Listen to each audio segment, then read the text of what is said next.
I think the job of being a teacher is so rewarding in so many ways.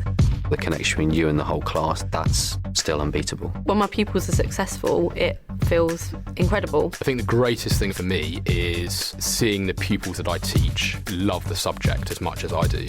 I don't think there's any other job where you get the same satisfaction. That's why I chose to teach. You could get £26,000 tax-free to train. Search Apply to Teach. Selected subjects only, subject to eligibility. Ladies and gentlemen. Ladies and gentlemen. Podcasting since 2005. You're listening to Gamertag Radio.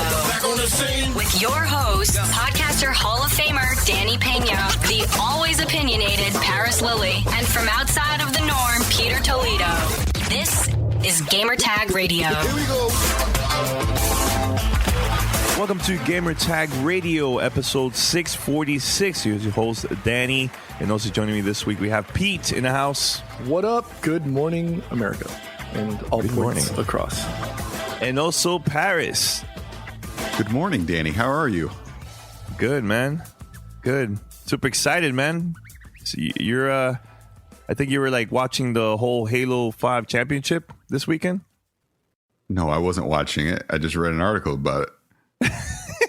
Because apparently nobody's watching it, so I think that's the problem. My God. Well, we definitely got to talk about that later. You were going to say something, Paris? No. Oh, okay. Awkward silence. Awkward silence. It's like super awkward. Hey, I will say this. I'll say this, though. What? I can see the Danny Foreskew future with the news that came out today about GameStop. Or it came out this week about GameStop. Really? I'm in shock. We're headed towards your future, which we're headed there anyways, but we're starting to see the signs.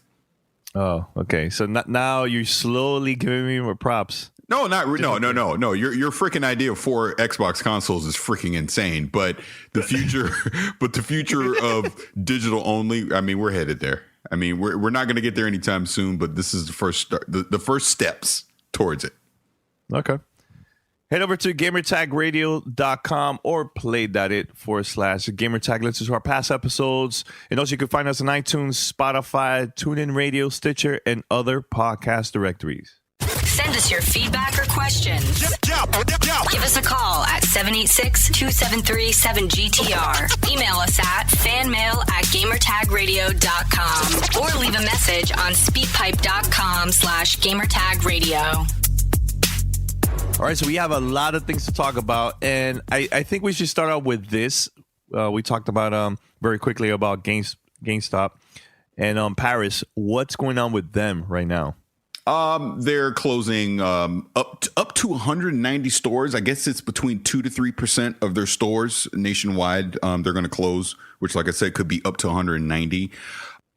Globally, GameStop has about 6,600 stores and about 4,400 in the United States. So, I mean, it's not like GameStop's in trouble or anything like, oh my God, but the fact that they're even starting to slowly close stores, just due to lack of sales and things like that in the actual brick and mortar retail is a telling sign. I mean, when you look at online retailers like Amazon, even Walmart is really starting to step up their online store. Best Buy, the fact that they offer these incentives now of 20% off on digital pre-orders, or not digital, I'm sorry, on physical pre-orders. Why am I going to GameStop? Why am I spending that money for their rewards card and all that when I can just go to an online retailer and basically get the same thing? Not to mention, people, starting to buy digital copies of games, from the PlayStation Store or from Xbox Live, things like that. So the old days of where GameStop dominated maybe a decade ago are starting to go away. I mean, GameStop is really going to have to change their business plan to start competing, or they're going to be closing even more stores in the future. Because I don't know about you guys, but going to GameStop is the absolute rock bottom last option for me. I do not go there. I don't like going there. I've never liked going into GameStop. I feel like I'm in a used car sales lot. You know what I mean? it just has that reputation to me. I don't like the pressure from the people that work behind the counter, and you know, God bless them because they're just doing their job. But the second you walk in their store, they're trying to get you to pre-order this, they're trying to get you to buy that. Versus, dude, let me just walk in the store. I already know what I want. I don't want to deal. Like I got the PlayStation 4 Pro, for example. I got it from GameStop. Ugh. It was just disgusting walking in there. Them just hounding me, trying to get me to get a bunch of stuff. It's like, no, I'm just getting this. Leave me alone. And yeah, so I'm not surprised by this, but like I was joking earlier, this is just a sign towards the future. I mean, 5 years from now, I can see by the time we get the PS5 and whatever the next Xbox and all that kind of stuff, highly leaning on digital copies versus physical. And once we start going all digital, why would you even go into a retail store? Makes no sense. Yeah, and the thing is, when was the last time we actually went to a store waiting in line for a game? Exactly. You know, the last time I did that was 2 weeks ago when you went to go get the Switch. Yeah, but that's not a game. That's an actual console. That's different, you know. But I'm talking about an actual game. Like, when was the last time we've done that? You know, I usually download the game digitally all the time. Or like Paris said too, sometimes I'll go to Amazon and purchase the game through there too, because I'm a Prime member, so I get an additional discount with that. You know, so I'm always taking advantage of that. You know, so I don't know. We can't all take the fact that GameStop is closing shops as a direct result. I mean, yeah, they saw, what is it, according to their press release, that they saw hardware sales fall 29%, software sales drop by 19%. They're closing stores, yes, but at the same time, they're also opening up 65 other stores within their brand. So they're opening up more Simply Mac, Cricket Wireless, and Spring Mobiles, as well as ThinkGeek stores. They're opening up another 35. So if you really think about it, yeah, they're closing 150, 190, but they're opening up 100 more. So I think it's changing. But it's changing the business model. That was of course. I mean, and that's just a nature of the business beast, right? You're closing some in order to open up more avenues on the other side as a direct result to the gaming industry. Yeah, it is going to hurt, but I don't think in the grand scheme of 6,600 stores or 6,500 stores, 190 is really a small percentage. I mean, could those just be very low performing stores that they opened up 5-6 years ago, you know, during the high boom of the gaming industry? And now as things start to temper themselves out, where, you know, it doesn't make sense to keep them open. So I can't see it being a complete waving of the white flag, so to speak, right? Of you know, digital versus physical, and the Amazons and the eBays and the other opportunities, and like the Best Buys and things like that, you know, where other people have a better chance to get games. It's just a nature of the beast. I do think, though, as you said, Paris, that they need to stop the furniture salesman / car dealership experience, right? Make it back to selling games and focusing on them, as opposed to, you know, hey, here, you know, let me give you, you know, $2.19 for your 37 games that you're trading in credit. Let's bring it back to selling games and giving it a positive experience. But I think that's more of a customer service, you know, just a company ethos and the expectation people have when they come into that store.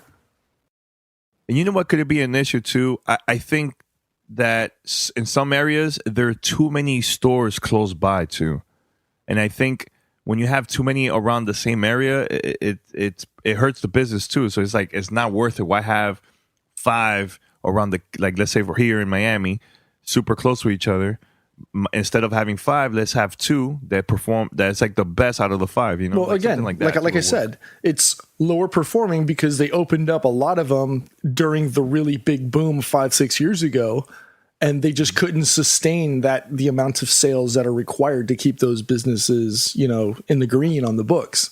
So, you know, as a result, the lower performing ones always get, you know, hit on the chopping block. So unfortunately, these 190 stores or whatever are going to get shut down.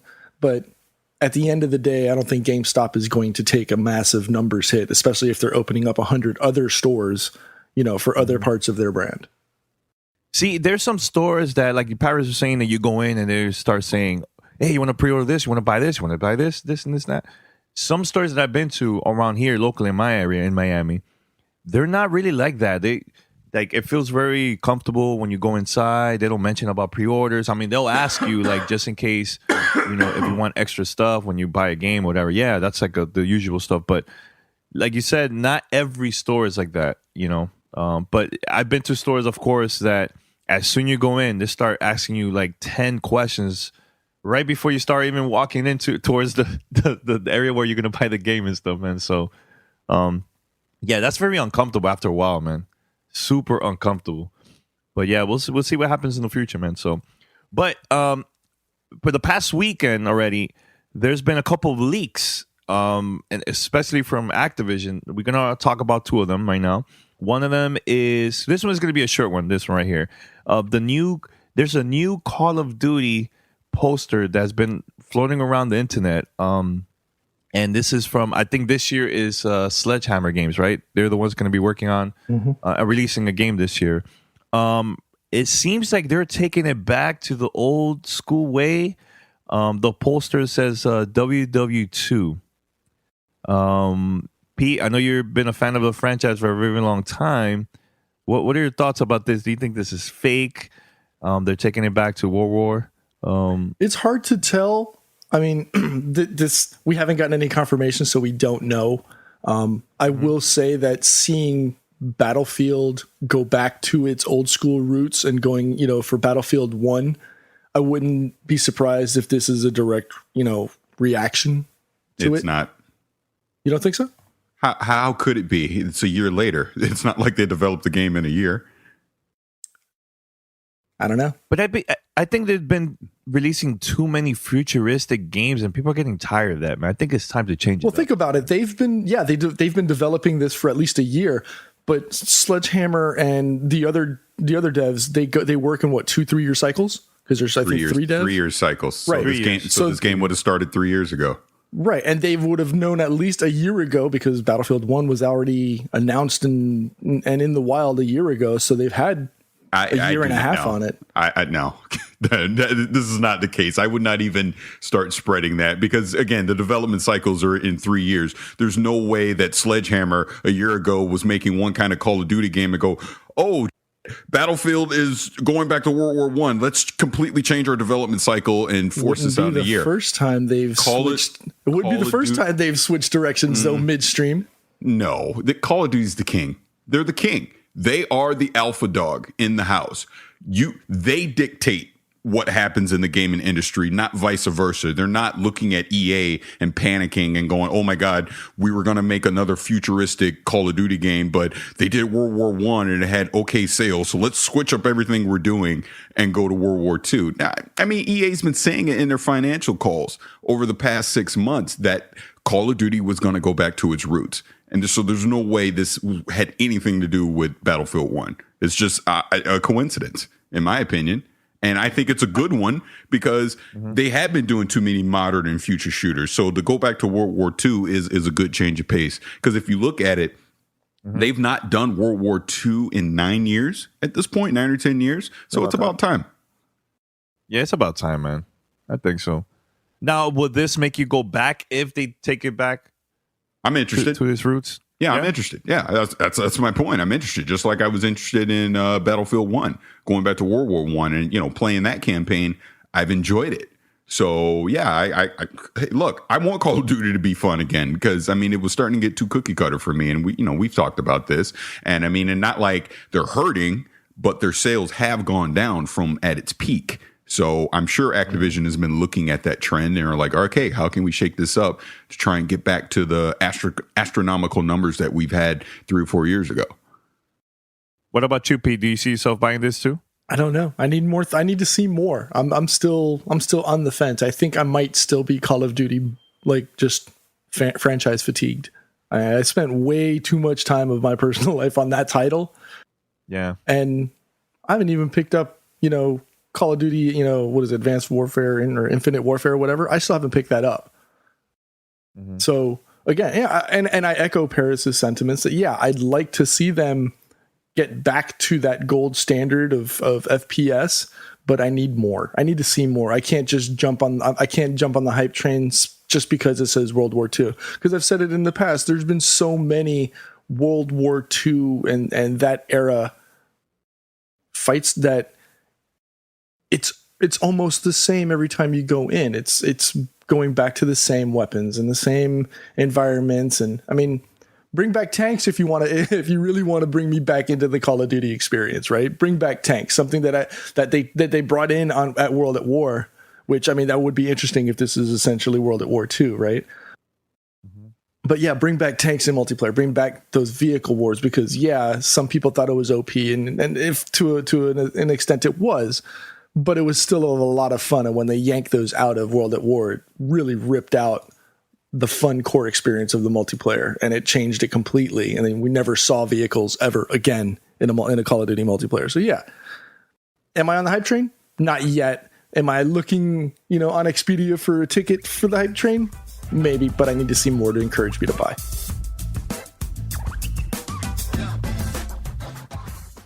Welcome to Play It, a new podcast network featuring radio and TV personalities talking business, sports, tech, entertainment, and more. Play it at play.it. Take it out. You're listening to Gamertag Radio. All right, so let's talk about the second leak. And this is about Destiny 2. And you guys have been talking about this now for a couple months, that this is going to be a big game, hopefully, when it comes out sometime later this year. So what is it they've been saying out there about the leaks and any new information besides the one that we read before? Well, first of all, Miss Leo, I told ya. The leak, it was a poster, but the information that was gleaned from the poster is, it looks like it's going to have some kind of PlayStation exclusive content again. Mm-hmm.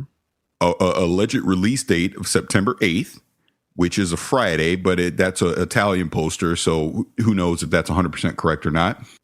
Mm-hmm. And that there's going to be a beta this summer, which, hey, I freaking told you. I told you this is what they're going to do. This is what's going to happen. They're going to probably officially announce Destiny 2 in the next couple weeks so they can kick off the and a PC version, allegedly, through another leak.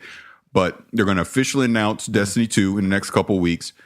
That way they can kick off pre-orders, for Xbox, PlayStation, and I'm doing air quotes, PC. And then at June, they'll have the official gameplay reveal at E3, probably at the PlayStation press conference. So we'll see the gameplay footage of it. They're going to have a PlayStation exclusive alpha during E3, just like they did a couple years ago for Destiny 1. Then we'll probably get a beta in August. And then the game comes out in September. That's what's going to happen. And the hype train has started because I'm ready. Let's go. Now, what I think what might happen too is, let's go back a couple years ago right before the first Destiny came out. They had the beta, and I believe PlayStation had like a 2-week exclusive type, like you could go and play the beta before anybody else for like 2 weeks.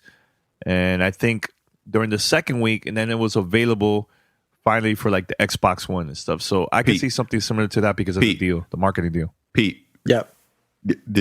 Danny couldn't hear me earlier, right? He didn't hear me earlier. No, you just said that. I know that. You just said that. But what I'm saying is that because of the marketing deal, yeah, I see that. I definitely see that happening. No, you're right. You're right. That's what I know just in the Destiny community, because obviously I got some good friends in there.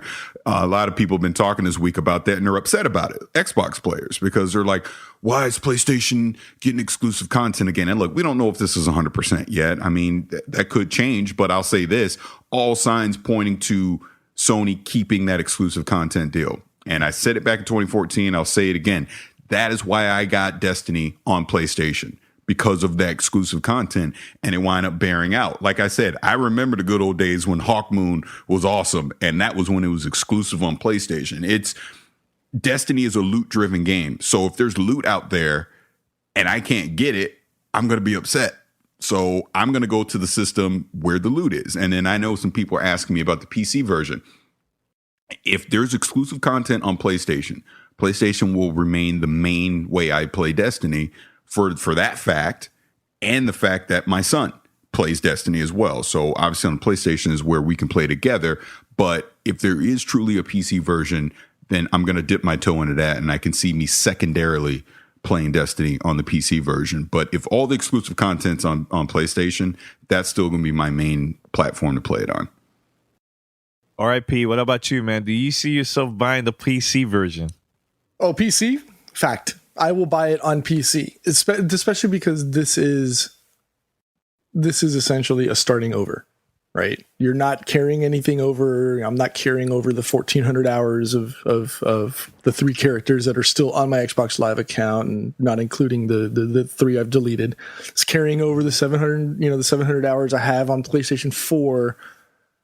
Yeah, there's going to be time invested on that, and I'm going to play it on PC. I'm still on the fence. I'll likely buy it on PlayStation 4 simply because, friends like Paris and Khalif and, unnamed, industry peoples. He confirmed. What did he say? I know. That's why I'm saying it. That's why I'm saying there's enough people that I've played with either on Xbox that are moving over to the PlayStation, so I don't see why not. And the scuff is like, it's starting to tremble on my desk now next to me because it's looking at me like, "Ooh, I'm gonna get played again." So yeah, I wouldn't be surprised. I'm not why even front. I'll probably jump in day one, just like everybody else. I'll definitely say the hype is a hell of a lot larger than it is for the Call of Duty, World War II thing. I want to see what they're going to do with PC though. That's becoming my big thing now lately, is I'm playing a lot more on PC, and the opportunity for gameplay on PC, especially for a game like Destiny, where it's a lot of, I don't know. I'm hype. I want to see it on PC. I want to do it on both. Are you going to go all in on Season Pass day one, Paris? No, of course. Of course. I mean, look, I don't even pretend like, look, as much trash as I may talk about some other games, this one just gets my blind faith, just throw all my money at it. So yeah, I mean, if there's whatever DLC plan that they have, if there's a season pass or whatever, then yeah, I'm there day one, because dude, I've been playing this game consistently for 3 years. And I took a little break over the holiday. I'm literally about to jump back in on Tuesday with Age of Triumph and just go all out again. So nothing's slowing down for me as far as this game goes. So, of course, when Destiny 2 comes out, I'm just going to keep it going, man. And I'll say this, for the record, the best gaming community, period. So I have a performance question. Do you think we're going to see 60 FPS on Pro/Scorpio/PC and maybe like a 30 frames on just the vanilla PS4 and Xbox One? Or do you think we're going to see like a consistent 30 FPS across the board on all 3? I think they might go for it with 60 across the board. I think for sure you'll see it on PC, because obviously that's the whole point of PC right. Being able to do things like that. I don't see them either. It's 60 on PS4 and the Pro, and 60 on Xbox One and the Scorpion, or it's just going to be 30. I don't think they'll split that. You know what I mean? I think either it's consistently just 60 everywhere, or consoles will be 30. Because they're not going to split that player base and do that. I don't. Yeah, but it doesn't really give you an advantage in game on your FPS, does it? Don't tell people that. Don't say that. So let me ask you a question. So let's say, Paris, you've been building your character up and stuff, and you got a lot of cool items and stuff, and they go. And there's a feature where you could transfer that character to the PlayStation 4, but you can't do that to the PC. Are you still planning to get the PC version? That's fine. That's fine. Again, that's why I just said a second ago, best gaming community, period, in my opinion. I don't play the game for the character. I've learned that just through the life of this game. It's not about the character. It's about the people I play with. That's why I keep coming back to the game. It's just all the amazing people that I've met in the Destiny community is why I keep coming back. That's why it's like I was on the Guardian 1 podcast a couple of weeks ago talking with those guys, man. I mean, we talked for 2 hours about one freaking game. It's crazy. It's crazy it's crazy that 3 years later I'm still talking about this game and I'm still loving it. So even if my current character didn't transfer over on PlayStation, wouldn't bother me. You know, I'll just start over again. It's fine. Yeah. What about you, Pete? What am I jumping in? I mean, no, because you're planning to get the PC version, but you've been building your character on Xbox. I've got characters built on both. I've got characters built up on PlayStation. I've got more because Xbox was my main console or my main platform for this title. But because there's all you're bringing over is your physical character. You're not bringing any attributes. You're not bringing over any loot or experience or anything. It's just literally the physical embodiment of your character. As long as you've completed the main quest, I think it was Black Garden, and you're at least a level 20. That's it. As long as you've got that, your character's coming over. So essentially, I'll have 4 or 5 characters to choose from when I bring them, when I get to play. But it's not like I'm going to catch I'm going to catch such, I'm not going to bring over such an experience. I'm just going to bring over the physical embodiment of my character. Now, at the end of the day, I have the opportunity or an option to just switch it up and change it. We don't know. So, okay. Well, here's another one here. Reggie says Nintendo will have a quote unquote big E3 this year, showcasing both Nintendo Switch and 3DS games during E3. And the thing is, he said the reason why this is going to be a pretty big year for them, not only because they launched the new system, but also the consumers are going to be attending E3 for the first time, open to the public and so on. So I'm going to play this audio very quick. This is from, I believe this is from Fox, where Reggie was there for an interview and stuff promoting the Switch. Here it is. E3 is always a big time for Nintendo. We look at each E3 as a unique opportunity to tell our story. And we're going to have a big E3 this year. We're going to be showcasing a variety of games. We will have experiences for consumers who will be able to attend the show for the very first time. So I'm not going to tell you all of the various games and all of our little secrets for E3, but I can tell you that E3 is going to be a major opportunity for us to showcase not only Nintendo Switch, but also content coming to the Nintendo 3DS. Now, what are your thoughts, guys, about Reggie, saying that they're going to have a pretty big year for E3 this year? That's like saying the sky is blue. I mean, come on. This is 2 or 3 months post the launch of their biggest thing in years. Of course, they're going to have a monster experience. I would expect nothing less from Reggie and Nintendo, especially based on the success of the Switch launch and Breath of the Wild getting all of the accolades they've been getting in the public, and media eye over the last couple of weeks. I wouldn't be surprised if we see a hell of a lot more Mario moving forward. Now that by the time E3 rolls around, Switch and Zelda will have been 3-4 months baked into the world, and that's just going to be. I just want to see more physical devices in the stores, because I mean it's for those that were able to get one day one. Kudos to them, but all of the people that were hoping that they weren't going to get caught into the Nintendo Classic experience, it's still there. Yeah, they said that they wanted to have more availability and more product on the shelves, but it's been very, very hit and miss. And I don't know of or haven't seen, any stores restocking shelves. So I don't know if maybe productivity is just that much more difficult with this device, or again, it's Nintendo being Nintendo with limiting stock. I don't see how I don't see how Nintendo benefits from that. Well, I seen already a couple stores that they got new stock. I think it was GameStop and also Amazon. Those are the only two that I've seen. But I think it's going to be even more difficult in a couple weeks once Mario Kart 8 comes out for the Switch. Because remember, there's a lot of people that missed the opportunity when it came out for the Wii U.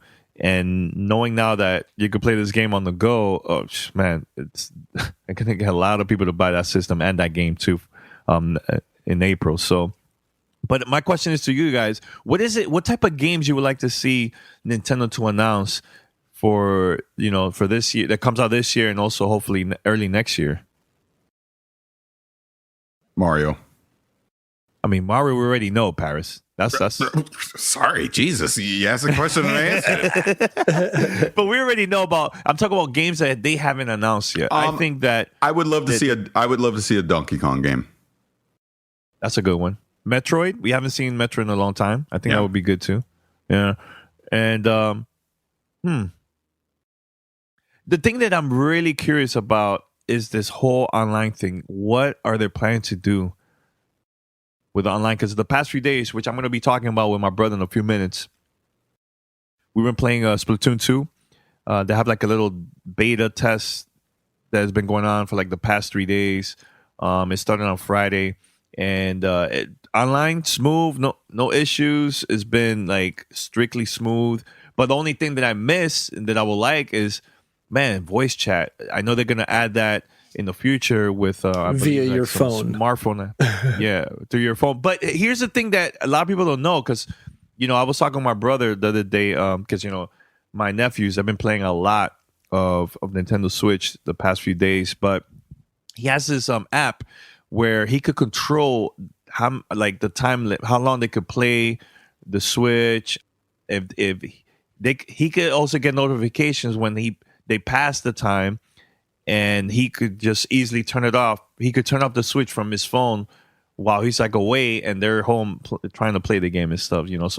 So that works perfectly with the whole app thing. Now I want to know how that's going to work with the online version once it comes out later this year. But here's the thing too, Pete.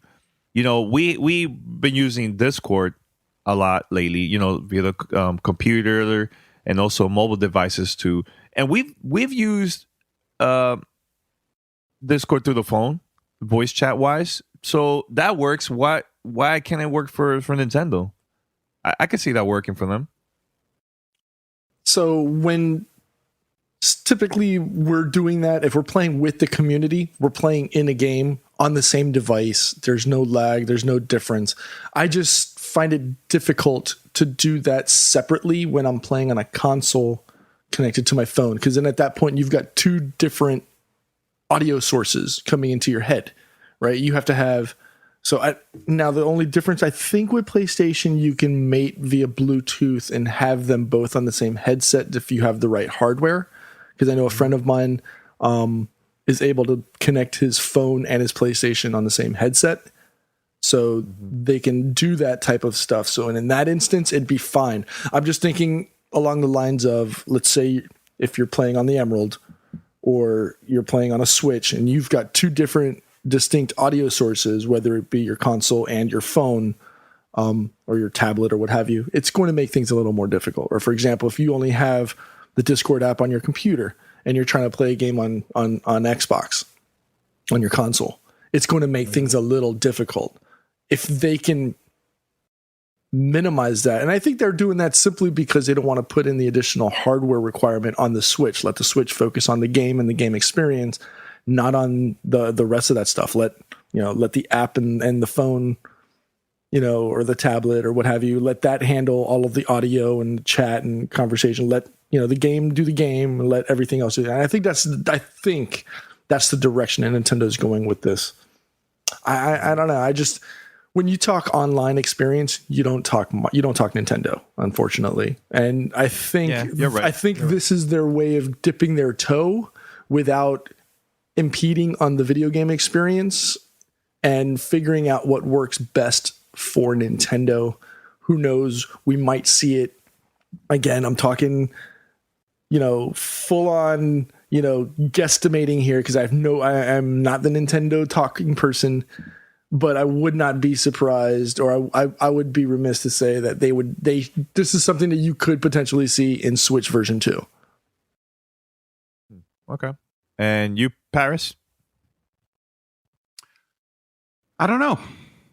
I don't. I mean, I don't know. I don't know. I don't know when it. I don't want to just say that. Dude, I got to tap out on this one. I honestly don't know. Fine. I don't that's know. Fine. I don't know. I'm that's sorry. Fine.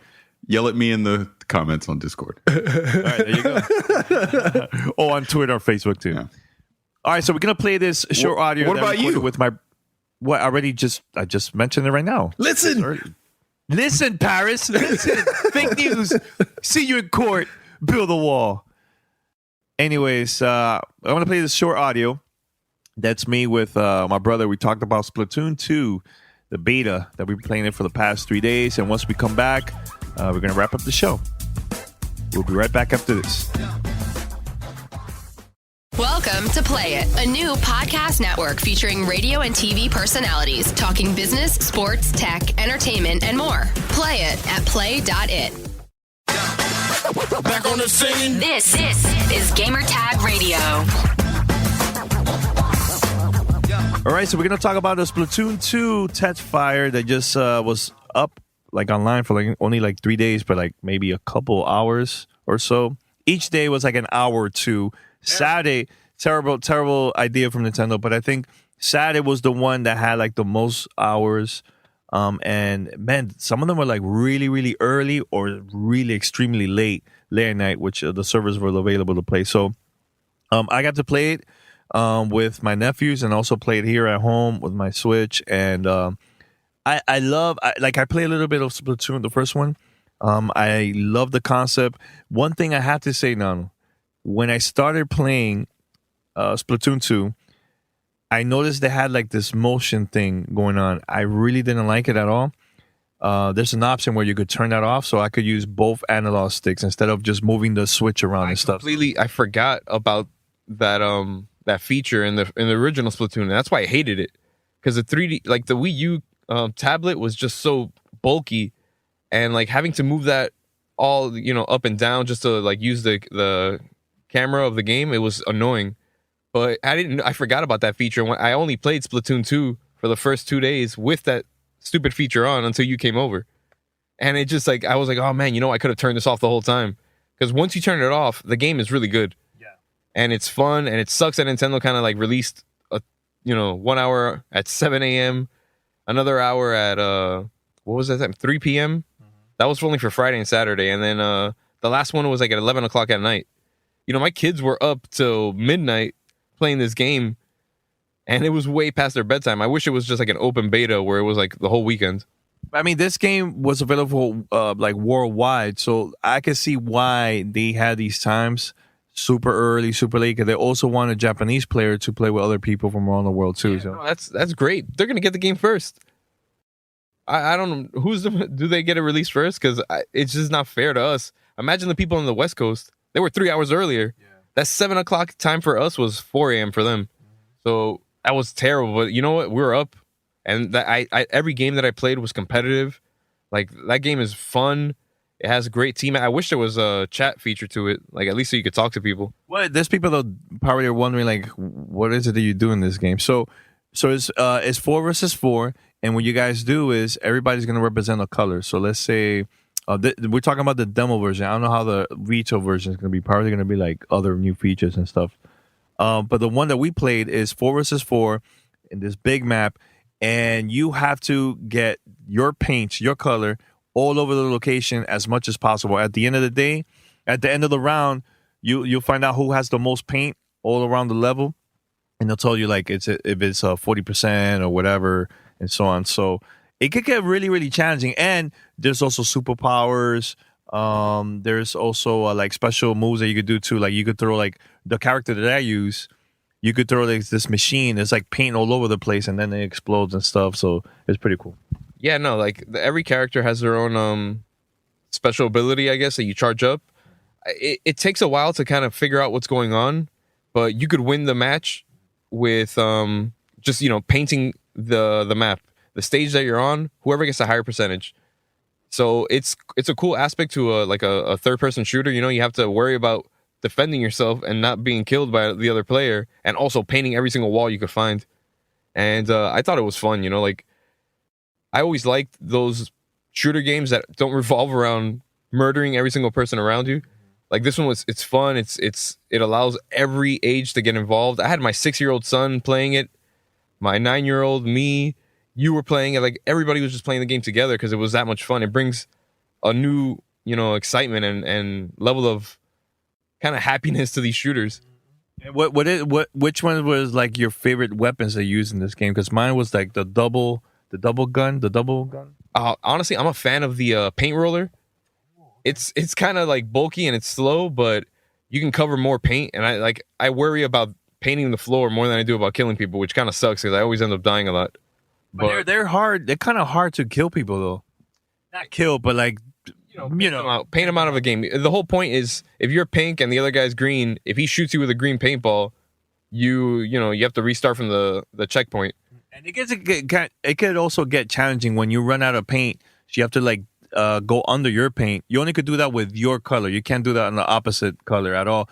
So you have to wait until your tank fills up, and then you could either do the power moves or use your regular paint and shoot. Yeah, that's a good feature too. Like whenever, like nobody has unlimited ammo, so instead of picking up new ammo, whatever's painted your color, whatever side of the base is painted with your color, you could dive into it and kind of re-up on ink. Like gather more ink and then jump back out of it and start shooting again. So that's always fun. But that's a feature that kind of like backfires when you're trying to kill someone. They'll just jump into their own paint and they swim away. Now, the last thing I want to mention is the online servers. Smooth, no issues. It was completely smooth, the whole experience that I played. Every single time I played this game, I found a lobby, found people to play with, and it was very challenging. No lag. It was completely smooth. And I think it was great for like a little device I got for the Switch. What's crazy is like you think them having a timed beta, from 3 to 4, like a lot of people would like be hesitant to play or they'd forget about it or miss it. Every game was packed. There was no delay in between games. It was smooth connection, and I was surprised that this many people like were on Splatoon. It seems like everybody that had a Switch, was logged on and ready to play the game. One thing I have to say though, I hate the whole motion thing. I just wish that once you play the game, once the retail version comes out, of course they're gonna have an option to turn that off. But let me tell you, once you turn that motion feature off, the game is great. It's great. So any last thing you want to say? Pre-order your copy of Splatoon as soon as you can. The moment you get that chance to throw any $5 on the game, do it, because this is the game. This is gonna be the best, or at least the most fun, game on the Switch, aside from Mario Kart. But it's the same Mario Kart at the end of the day. Splatoon 2 is going to have a bunch of new features, and I can't wait. I'm really excited for it. Same here, man. So, yes, that was Splatoon 2 Testfire, and on to the show. Back on the scene. This is Gamer Tag Radio. Voicemail at 786-2737-GTR.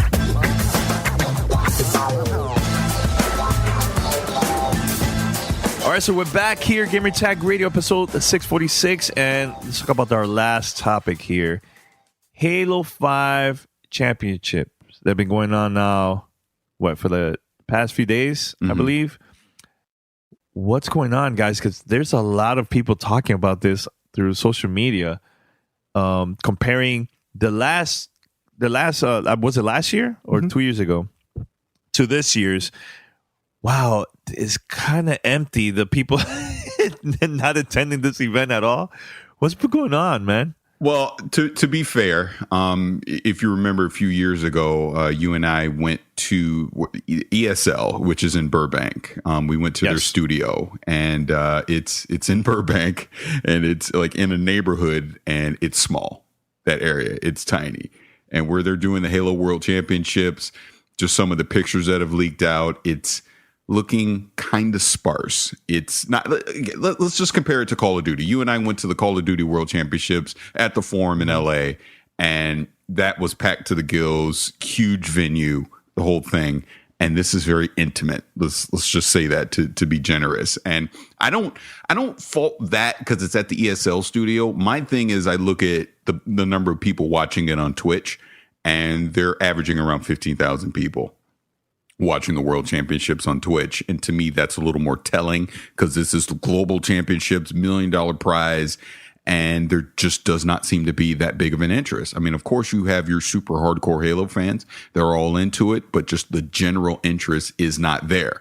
Whereas, like I said, I compare it to when we went to Call of Duty. I mean, it was like we were like at a freaking rock concert or something. You know, just all the people that were there. The whole arena. Right? Yeah. It's crazy. So yeah, I'll say this, and get the angry tweets ready.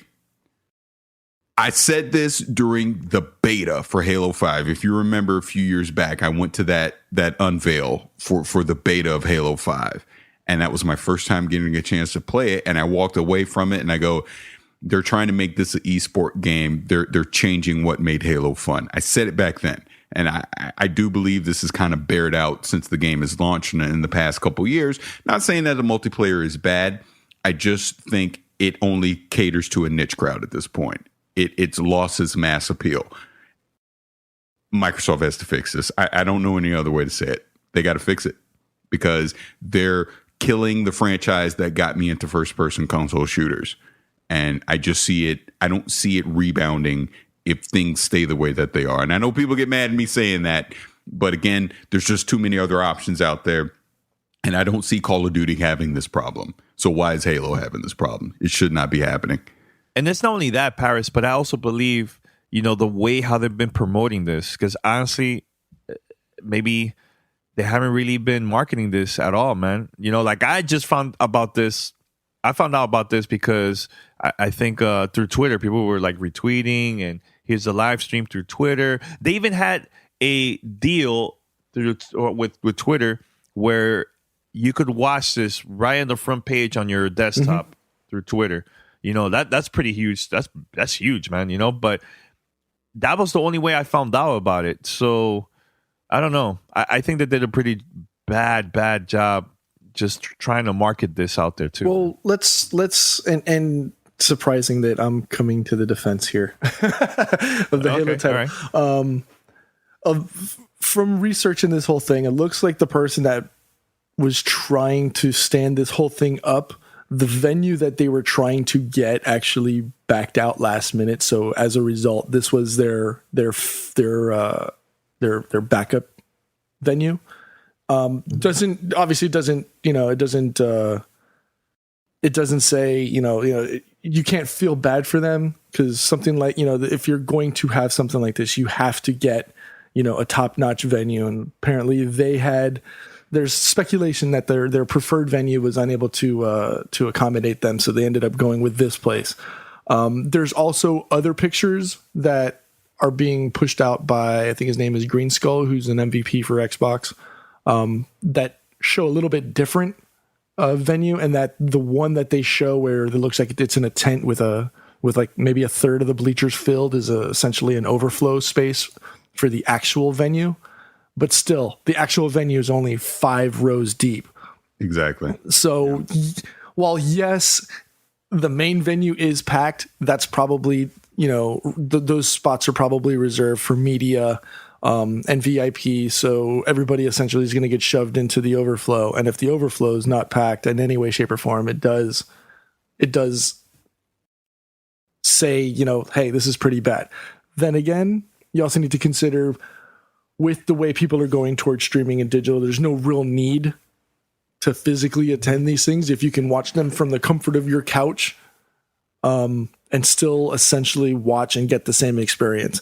I was able to watch the League of Legends North America Championships when I took my son a couple of years ago to the basketball arena. I don't even know the name of it over at, I should probably start getting more more familiar with the Florida State campus, right, Paris? Yes, you should. I will, as of June and July, I will become more familiar with Florida State because my son did get accepted there. But when I went there, congrats, by the way. Thank you. But when I went there, it's essentially watching the same thing on the stage. Yes, you don't catch that same experience of being in the arena. It's akin to watching a football or a basketball game, but on a much smaller scale. But yeah, it's the same thing. There's still massive screens up there that are going to show you exactly what's going to be on your Twitch stream. So unless you want that personal experience of being at the event, there's, that's the only trade-off. Now, if you're traveling cross country or you're you're flying from another country to go check this out. Yeah, it might be a little sobering to think that something that was filling up the forum last year or 2 years ago is essentially shoved into a warehouse space, a year or two later. So I don't know. It's telling, but it's not something that you can't go without, right? Like if you're going to catch that same experience from watching it on your living room or in your bed on your iPad or tablet, not that bad. I was reading that there was at least 30,000 people watching through Twitch through time and stuff. So that's not bad, man. 30,000 compared to, I think, what was it? 15,000, Paris? That's what you said before? 15,000? Yep. Yeah, but yeah, it reached 30,000 plus. So that's not bad. Yeah.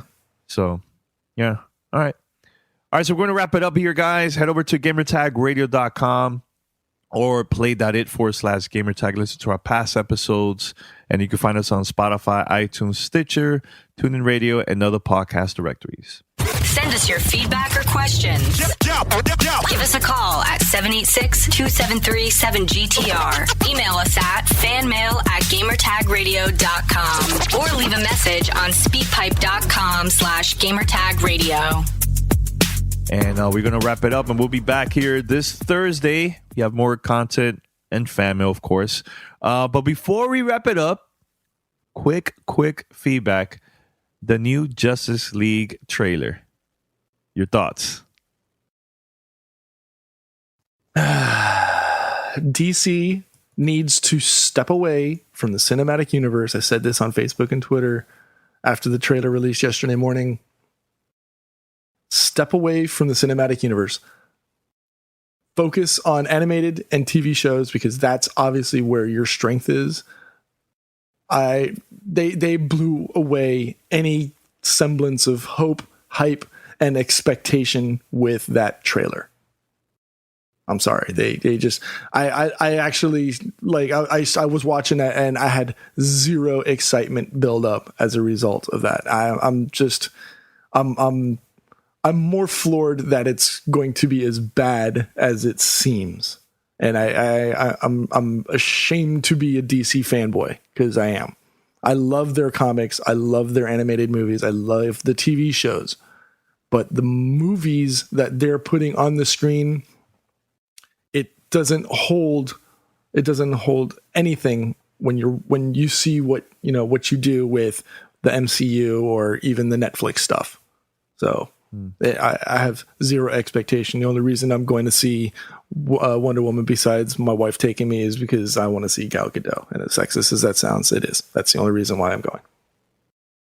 Yeah, I was telling Paris earlier, actually a couple of days ago when they came out, that the trailer reminded me of like some Michael Bay type movie. Yep.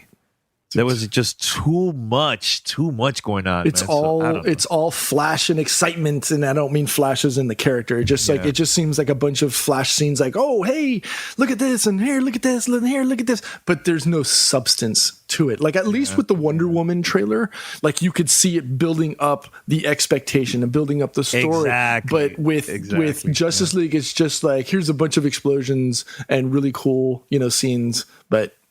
Like it's like meh. I have no excitement built for this.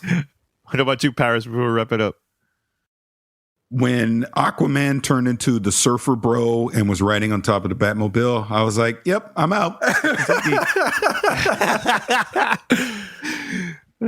But remember, there's going to be a crowd that loves that type of thing, so they're going to go and support this movie. Here's the problem: Marvel seems to be able to get that crowd, but then also get everyone else at the same time. You know what I mean? Whereas I watch a Guardians of the Galaxy trailer or I watch a Spider-Man trailer and I'm just like, oh my God, when does this come out? I can't wait to go see it. I watch what they just did with Justice League and it's barely above Michael Bay Transformers The Last Night type stuff, right? Whereas I have zero interest in it. I refuse to go see it. Whereas Justice League, the only reason I might even have a slight bit of interest is because it's Batman. or because it's Wonder Woman, right, or Superman. But then you look at just how bad they're executing what they're trying to do, and they're trying to cater to the lowest common denominator. And it's like, you can be better than this. Why are you doing this? Stick to TV. That's all I can say. Stick to TV. They seem to be able to do TV right, but they sure as hell can't do the movies right. And now, I took from that, that's why Ben Affleck wants the hell out of this. He doesn't want to do this anymore because this looks terrible. It just does. On that note, we're out. Until next time. Peace. Later. Thanks for listening to Gamertag Radio. Be sure to like us on Facebook and follow us on Twitter.